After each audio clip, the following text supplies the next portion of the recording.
Hello and welcome back to another video. In today's video, I'm going to be sharing with you all my best tips and tricks on how you can start monetizing your freelance business as quickly as possible. Now, it is my dream for you to be off jetting all around the world, working from wherever you want as quickly as possible. And in order to do that, you need money. So if you are ready for all of my best tips and tricks to get started, then keep watching.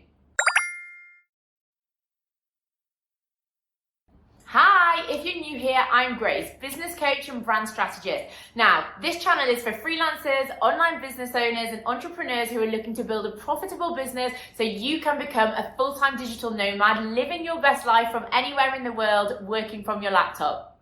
Every week, I'm going to be sharing with you the inside scoop on how you can start making amazing money in your business so you can quit the 9 to 5 and become a full-time digital nomad ASAP. Now, firstly, I completely understand the struggles and frustration that come with starting your online business, trying to get all your ducks in a row, sorting out all the boring admin bits, and then building your online presence and signing clients. And that is exactly what I'm going to be taking you through in today's video, taking you through all the basic steps so you can set up your freelance business and start monetizing it as quickly as possible. So let's dive straight in. So point number 1 is the very unsexy but the necessary part of running your business, which is all of the boring admin bits. Now, when you're getting started, you don't need a lot of admin setting up, but you do need to be prepped for when you sign your first client and then all of your clients after that. So I'm going to take you through a couple of the different things that you need to have in place. So first things first, you've decided that you're going self-employed, woohoo! You need to set up in your country as a self-employed worker for registering your tax in the system. That's the first thing, first of all. Now, it will be very different depending on what country you're in, so make sure you go and do the necessary reading to get yourself registered. Then secondly, you need to have a contract, a basic contract template. You can find any basic contract templates for free off Google, and then you need a way to allow your clients to sign this. So you can send contracts to people manually, get them to print it or e-sign it and send it back. But there are also software companies like HelloSign, Sign Now that allow you to just send the contract template to your clients so they can sign it automatically online. Secondly, you need a way to invoice your clients and to also receive payments. So with this, you need a bank account, and also you need a way to send payments, collect payments as well. One piece of software that I can recommend that I personally use is Stripe. So you don't need any upfront cost to get started with Stripe, but they do take a percentage of every invoice that gets processed through their system. So you're not having to put up any money before you start earning money from clients. Next, you do need to have ideally a basic landing page or a brochure that details in a bit more detail exactly what your services provide, who they help, and how they are really going to help people. So naturally, when people come inquiring about your services, or if you go out there and pitch yourself to people, they're going to ask for a little bit more information about your services, what you provide, and how it can really help them. So you want to have some basic information ready so that you can just send it straight to whoever inquires with you. You can host this on a basic landing page, so you can just send them a URL, or you can put together a brochure through software like Canva, which you can just manually send to them over email. Next, insurance. Now, insurance is something that hopefully you'll never need, but it's something that I would wholeheartedly recommend to have in place in your business to protect yourself. If you just do a quick Google search of insurance for freelancers, you'll have a whole host of different providers that come up online, and you can take your pick based on what you need and what you want to be covered for. So these are the main basic admin bits that you need to have in place in order to get started with monetizing your freelance business.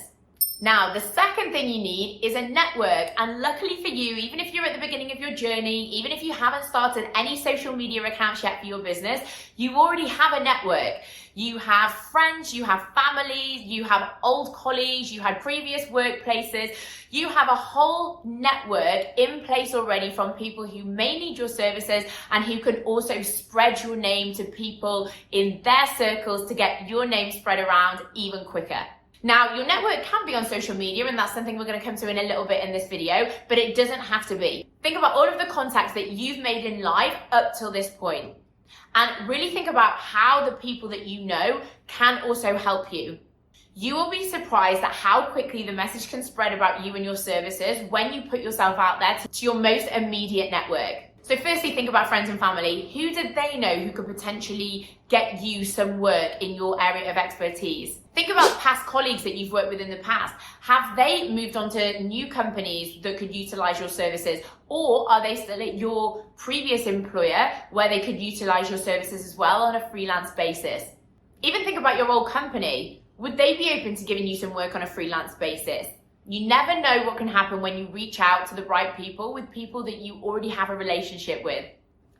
Thirdly, I would go and get yourself set up on a social media account. Now, you don't have to run your business through social media. A lot of people get by in their freelance business with word of mouth, with referrals, but having a social media presence absolutely increases your visibility, it raises brand awareness, and it helps you build a community around you of ideal clients, of people who are interested in what you have to say, who love you and your brand, and who are potential clients to actually work with you.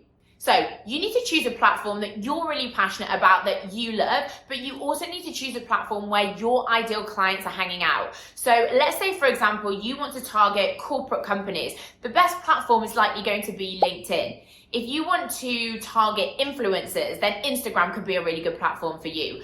Think about who your ideal client is and where they are going to be hanging out online, because this is going to help you get more visible to them.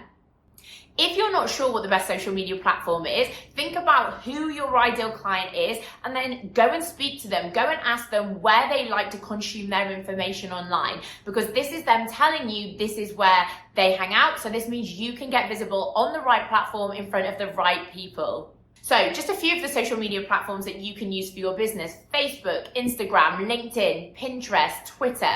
There will be a whole host of others out there, YouTube as well. So think about what you're really passionate about, but again, where your ideal clients are hanging out and where they consume their information. This is where you want to get visible. Now, the next thing you need is a clearly defined niche. So your niche is the segment of your target market that you really want to target with your services. So some examples of a niche are startups, coaches, freelancers, big corporate companies. The best and easiest way to sign clients into your business as quickly as possible is to be very specific about who you want to work with and how you help them.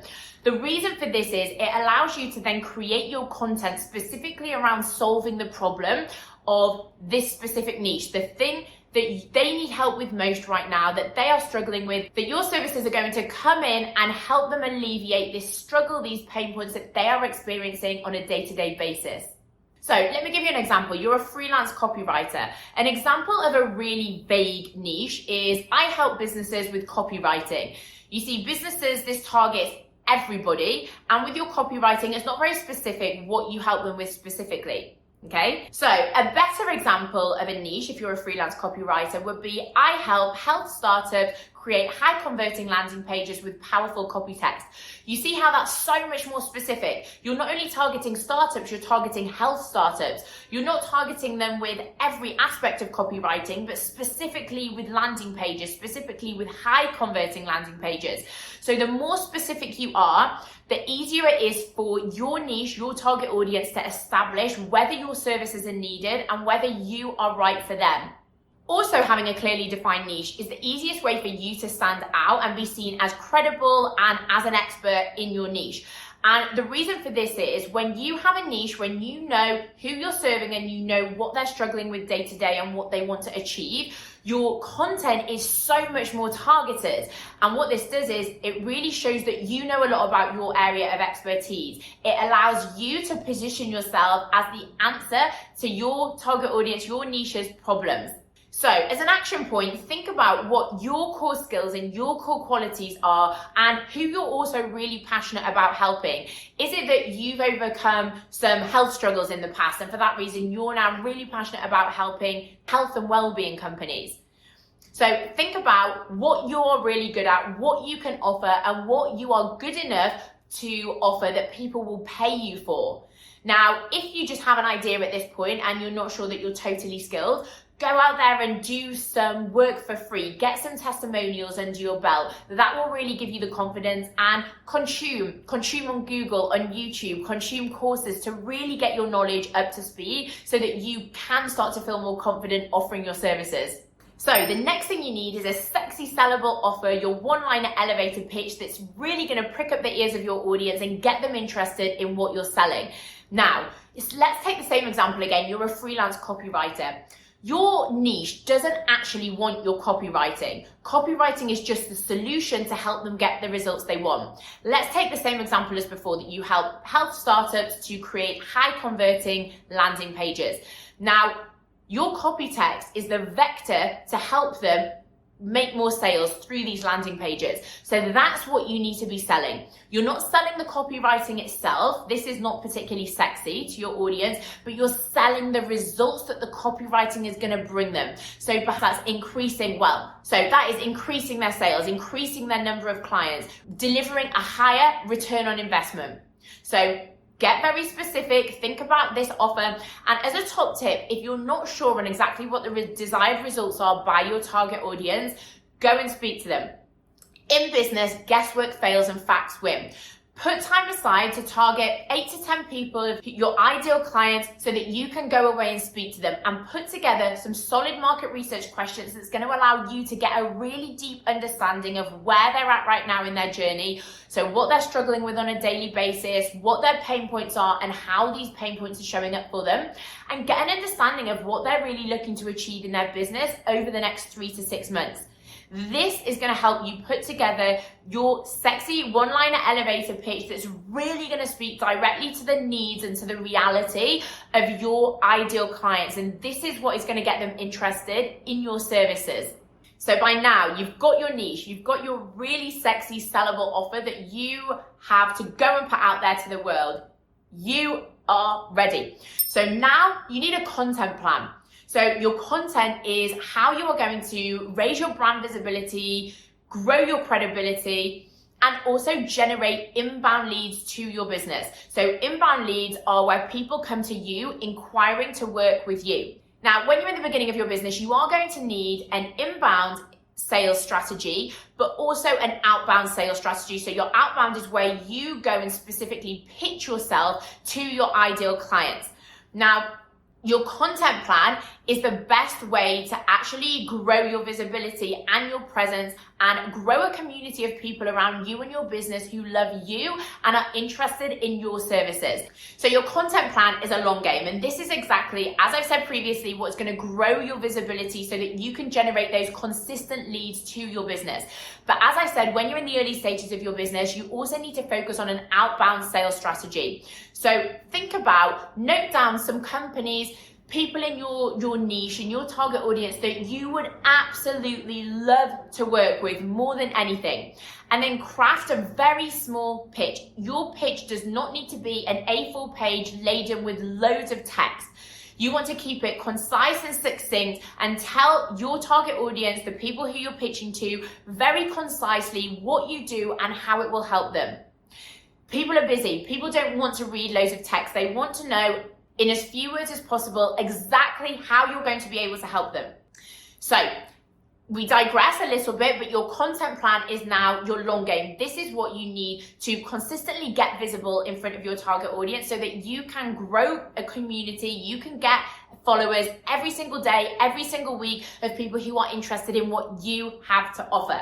So what we went through in the last point, your market research findings, you're going to use all of your market research findings to actually create the content that's going to engage your audience, it's going to pique their interest, and it's going to keep them coming back to your content for more and more because they just love exactly what you do and because it speaks to them on such a deep emotional level. Don't be afraid to tell stories in your content. This is an absolute must to get buy-in from your audience because your story is unique to you. Nobody else has that. But make sure also that you're leading with values-driven content. So get clear on some of your business values. Is that fun? Is it freedom? Is it honesty? Is it kindness?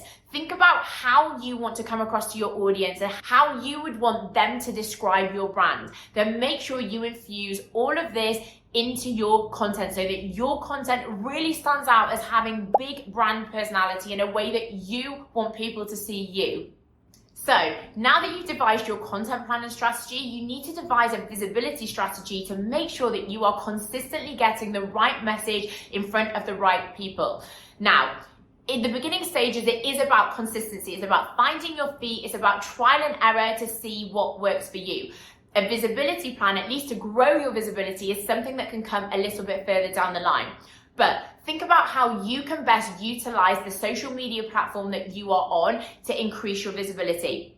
So let's say, for example, you're on Instagram. Some things that you might want to be doing in the early stages is putting time aside to engage with your ideal client. So searching under hashtags to find people who are your target audience. Doing Instagram lives with people who are competitors in your niche so that you can get visible to their audience. Making sure that you're showing up on Instagram stories on a consistent basis so that anybody landing on your profile can go and consume content that's only there for 24 hours. Now, when you're starting your business from scratch, it's not enough to only focus on putting content out there. You need to get in front of as many people as possible if you want to monetize your business as quickly as possible. You need to get in front of people if you want to grow your network. You need to spend time networking and engaging with ideal clients so that they feel comfortable with you, so that they want to be a part of your community, so that they always want to consume your content, and so that ultimately they're going to want to become clients of yours. And to be honest, if you really want your ideal clients to feel as connected to you as possible, nothing beats intimate engagement, nothing beats getting on networking calls, nothing beats speaking with people in the DMs to grow that awareness. You never know who is going to spread your name around to other people, even if they've never worked with you. If they get a really good feeling about you, if you become friends, you never know who they're going to refer you on to. So make sure that you're putting time aside every single day to network with people in your community, to network with new people to bring them into your community, to engage with people in the comments section of your posts, of their posts. And make sure that you're also leaving comments on competitors' posts as well, because this is going to get you visible to their audience. And if they have a similar audience to you, it basically means that you're getting your name in front of also your ideal clients. So there it is. There are all my best tips and tricks to help you get started in your freelance business so you can start signing clients and making money as quickly as possible. If you enjoyed today's video, don't forget to hit subscribe to my channel and keep your eyes peeled for my next video next week.